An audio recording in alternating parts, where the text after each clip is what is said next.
ए जीजा जी के भाई, ई का हाल बना लिए हैं? अजी बोलिए ना, कुछ बोलिए, काहे मुंह लटका के बैठे हैं? अरे का कहें साली जी, कुछ कहने लायक रहे तब ना। का हुआ जी बताइए।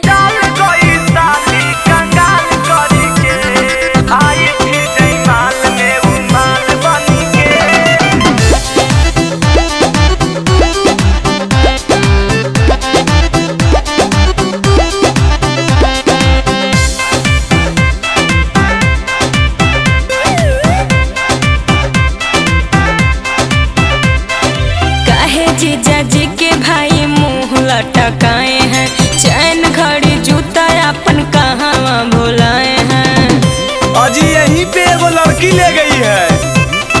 काहे जीजा जी के भाई मुंह लटकाए हैं, चैन घड़ी जूता अपन कहाँ भुलाए हैं। सुनाइए। आई थी जयमाल में उमाल बनी के, आई थी जयमाल में उमाल बनी के, चल गई साली कंगाल करी के। आई थी जयमाल में उमाल बनी के, चल गई साली कंगाल करी के।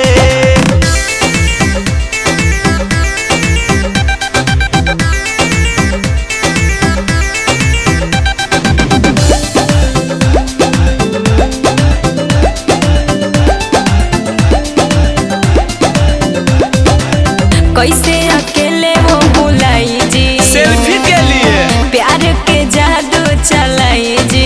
हंस रही थी और गुलाब दिखा रही थी जी। हंसी हंसी के मुझको लूटा दे, पर्स के साथ ले गई जूता दे। खुद को गई माला माल करके, खुद को गई माला माल करके।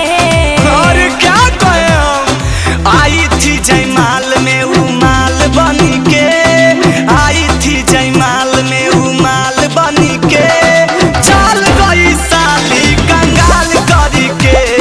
आई थी जयमाल में उमाल बनी के, चल गई साली कंगाल करी के। क्या हम बताएं, उसमें मेरा आधार कार्ड, पैन कार्ड सब कुछ लेके चल गई। वोटर कार्ड वो था और एगो हमारे बचपन के फोटो था।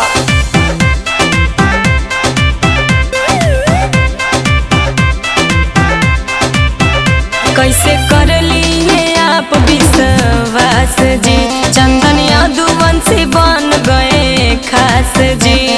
ऐसा नाक मारी कि सीधे आसमान से जमीन पे आ गए।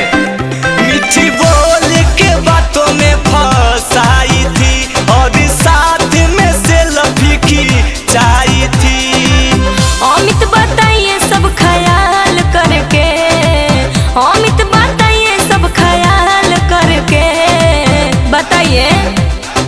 आई थी जय